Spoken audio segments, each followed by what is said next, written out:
Hello, Humanity First community, and welcome back to the Leading for Children podcast. I'm Julia Connolly, show producer and Leading for Children's communications and program leader. At Leading for Children, we are driving a movement to cultivate collaborative communities of empowered and nurturing adults so that children can thrive and so that all of us can thrive. Last episode, we explored how living in alignment with our values strengthens our well-being, relationships, and communities. If you haven't had a chance to listen, I invite you to go check that out. The everyday chaos of our lives makes it really hard to stay aligned with our values. Little inconveniences and responsibilities inevitably consume us, and little bit by little bit, we find ourselves losing sight of the big picture. If you're a parent, for example, think of those nights when you're so exhausted that when your kid asks for a little more screen time or a cookie before dinner, suddenly it's another exception.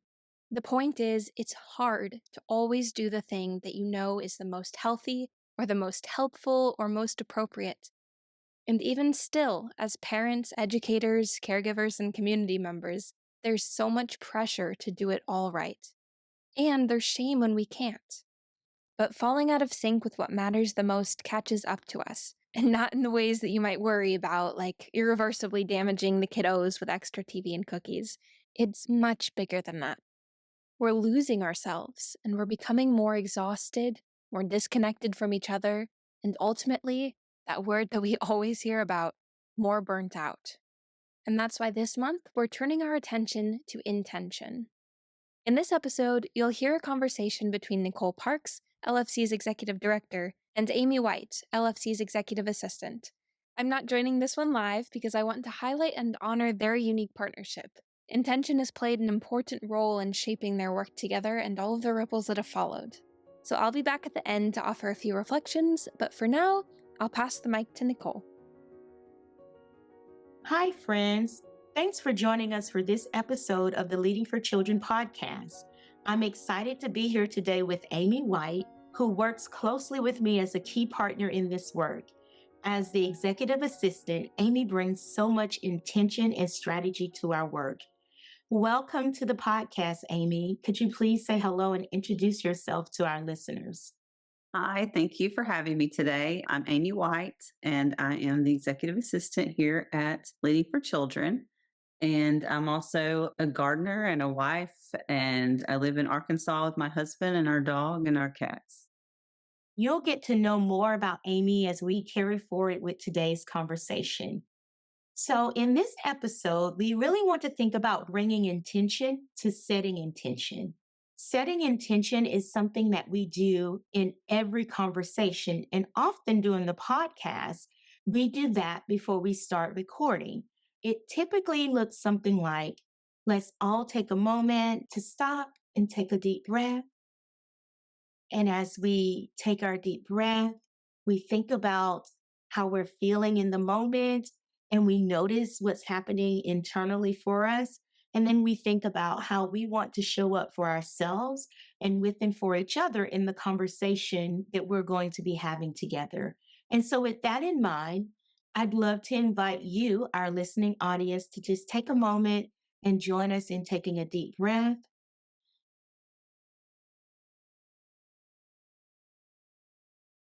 Allow your body to relax and be open to joining us as we think about setting intention individually and collectively.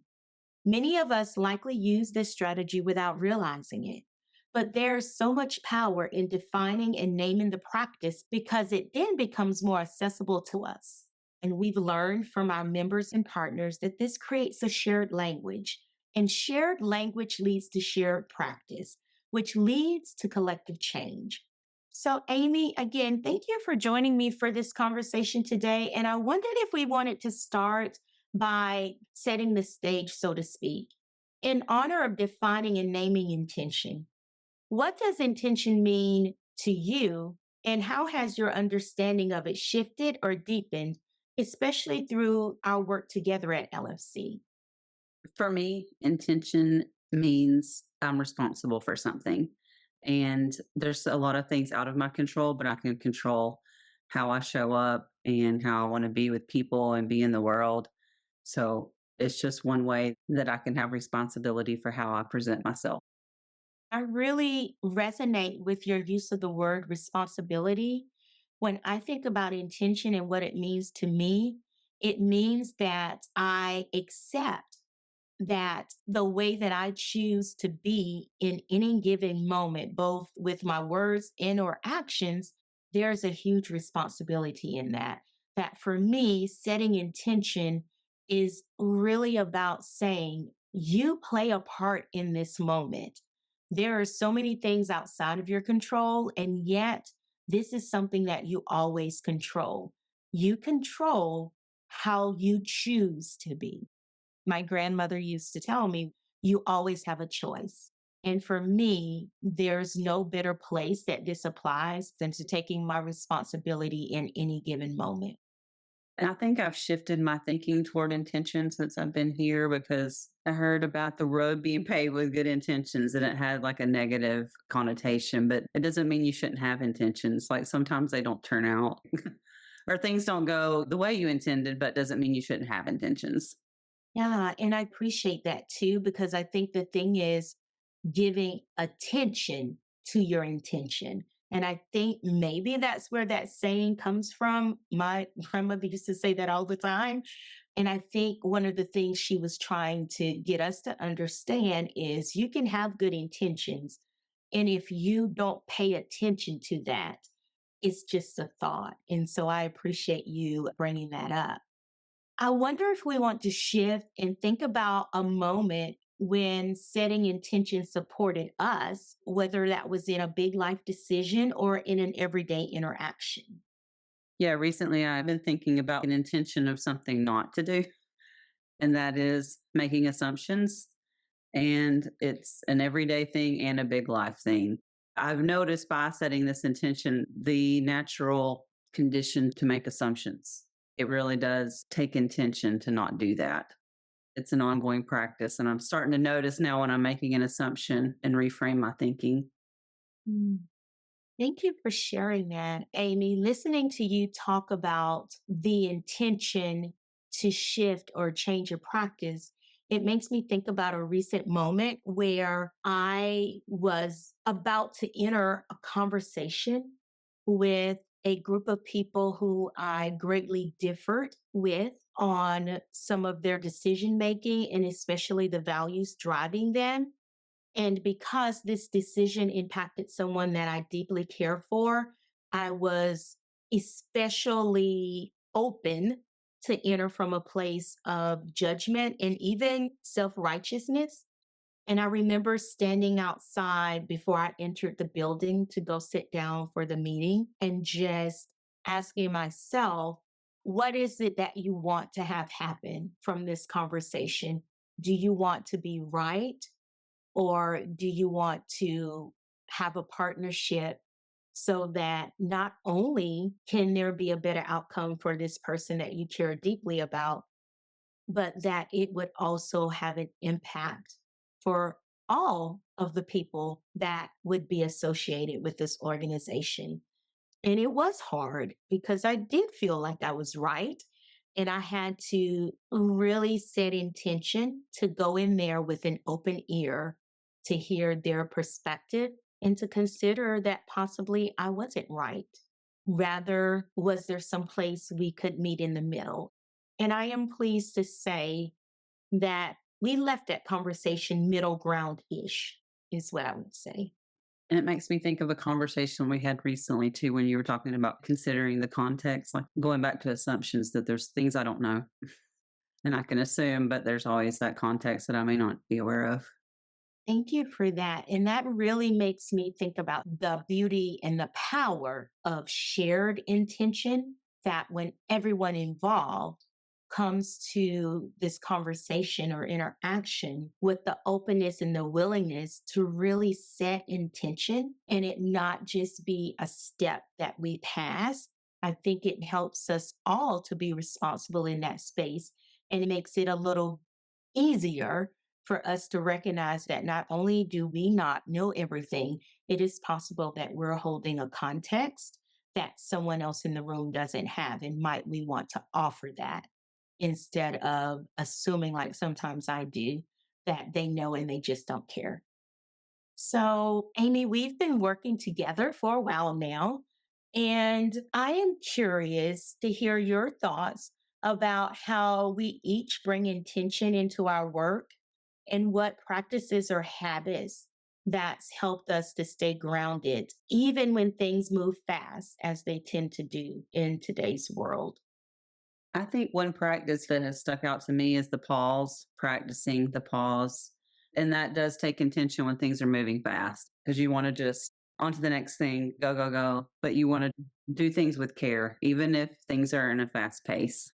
Thank you for that, Amy. I think one thing that has really helped me to stay grounded and that I have so much appreciation for with you and with the team as a whole is that we hold each other's context. And so we recognize that we're more than team members here at LFC, that, some of us are partners, some of us are parents, grandparents, aunts, uncles, that we're community members.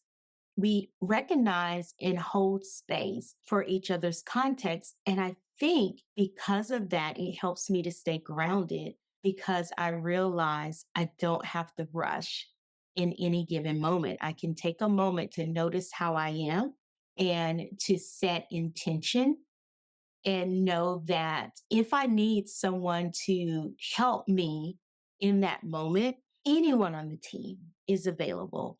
And especially as you and I work closely together, I really value and respect how you hold context for me. It really helps me to stay grounded and attend to things with care because we wear more than one hat. That's what I'd like to say. Yeah, and I appreciate how here it's like intention is an expectation. It's an understanding that we all have that we're trying to practice showing up in that way with each other. It sounds like such a small thing, and yet it's not. It has such a huge impact, and it doesn't take a lot of time. And I noticed that in the rare instances where I don't take time to do it, or we don't take time to do it, that I can feel the impact of that on the conversation. Yeah, and we talk about the ripple effect. Like I think intention has that ripple effect across our day, our work, and everything just by taking that moment to think about how I want to show up and not just rush through it.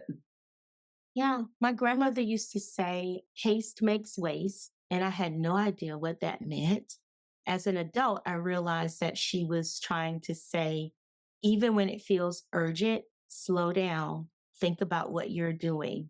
Because if you don't, you can make a mess of things.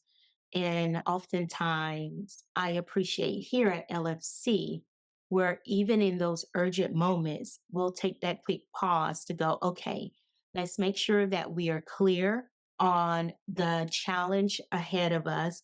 Let's make sure that we're all in alignment in how we're thinking about it. And let's really have that mutual intention and clarity around what we want to achieve on the other side of it. Hmm.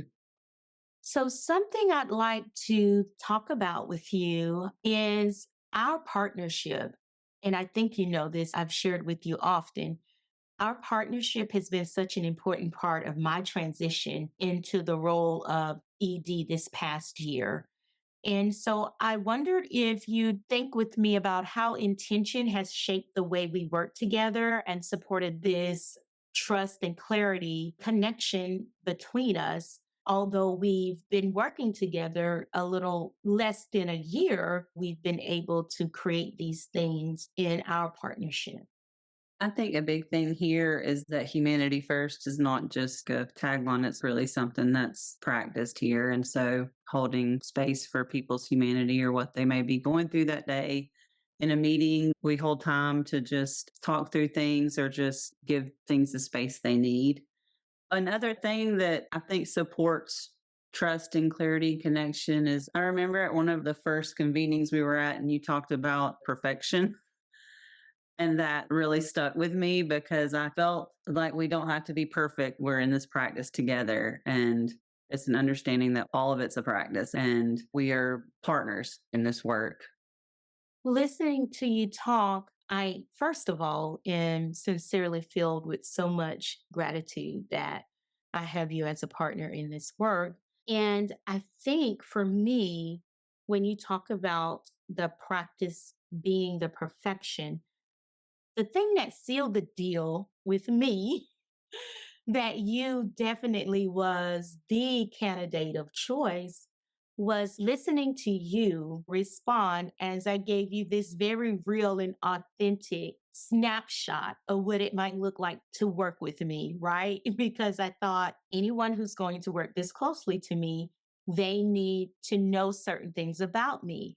And as I described to you, that although I am very intentional, sometimes I am not as organized as maybe I could be, in that, the systems that work for me may not be the traditional systems.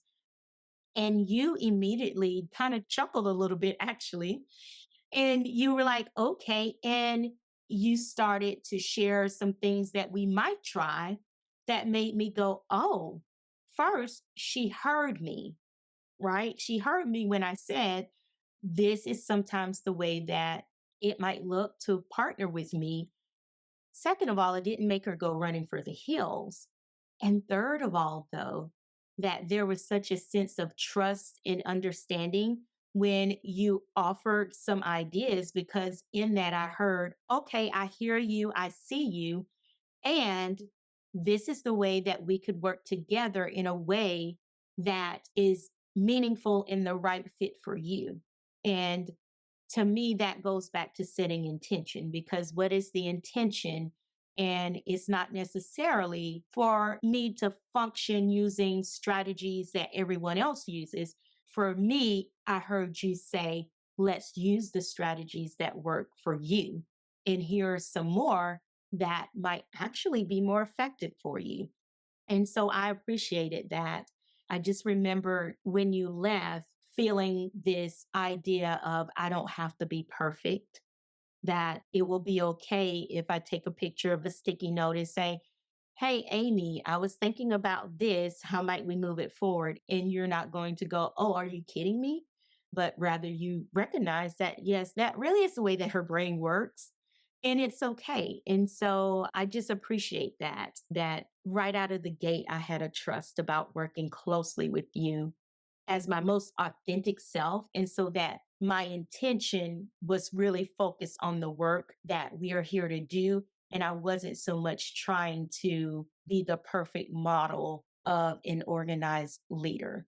And that had a huge impact for me.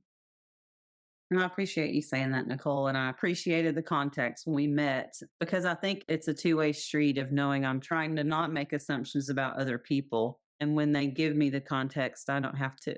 It's like we're openly talking about everything and having an open conversation. And I felt grateful that you could share your challenges with me and that we had already started thinking about solutions together. So that made me think we could be partners and work together without this expectation of perfection. So I appreciate that. Thank you for that, Amy. Yes. And I think too, the idea of recognizing intention doesn't mean perfection. It does mean thoughtful and with care and with attention and consistency.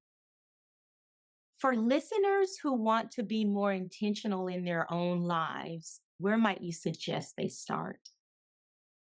I would say from the beginning, like from the beginning of the day, I've noticed more now than ever since I've been here when I get up in the morning, not every day, but most days, I do think, what is my intention for today? And it may be something as simple as just like, today, I'm going to be kind. Hopefully, I'm doing that every day. But on a hard day, it might be like, I'm going to show up today and I'm going to do my best. Like we said, it seems like it's a simple thing, but really over time, there's a shift to where I feel like I am more responsible for what I'm bringing. I think what I would say to listeners is stop and ask yourself, what do you want to have happen? I think looking inward is a powerful place to start. For me, that's more empowering than looking at my to do list and going, oh, are you kidding me? I have all of these things to do today, or oh, I don't want to have that conversation today. But when I start with thinking about how do I want to feel, it shapes the lens in which I look at everything else, because I don't want to feel depleted at the end of the day. I want to feel fulfilled and energized. And even if I'm tired because I've worked really, really hard, I want to feel satisfied in that at the end of the day. Yeah, I love that. It's like starting the day with how you want to end up that day. Really. Yeah, I hadn't thought about it like that. Yes. Well, Amy, thank you again for today's conversation. Thank you for having me today. For our listeners, I hope that you enjoyed getting to know Amy, and hopefully you'll hear more from her in the future. Thank you for joining us in this conversation to really think about what it means to be intentional and how small practices of taking a moment to pause or take a deep breath to notice how we're feeling in our bodies, or simply to ask ourselves, what is it that I want to have happen, are some small yet powerful ways that we can be empowered to set the intention for how we want to show up in the world and the impact that we are having each and every day. We're so grateful to have you as part of this Humanity First community, and we look forward to our next conversation. Hi again, friends. What I'm holding on to from Nichole and Amy is this idea that practicing intention isn't some lofty ideal. It's not an extra task to add to your to-do list. It's a tool that serves us, often in just a few moments, and one that we truly need to thrive.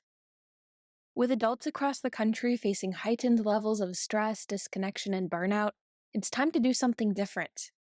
Research tells us that when we struggle, children struggle too. They need us to be grounded and present, offering the stability, care, and nurturing environments they deserve. In a recent evaluation of one of our programs, members in New Mexico shared that intention has helped them interrupt reactive patterns, act with more self-awareness, and create calmer, more collaborative environments. One person said, "When I name what I want to bring into a space, I show up differently." It's simple, but it's not small.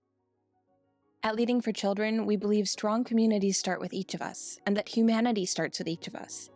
So before moving on with your day, let's all take a breath, and let's ask ourselves, how do I want to feel at the end of today?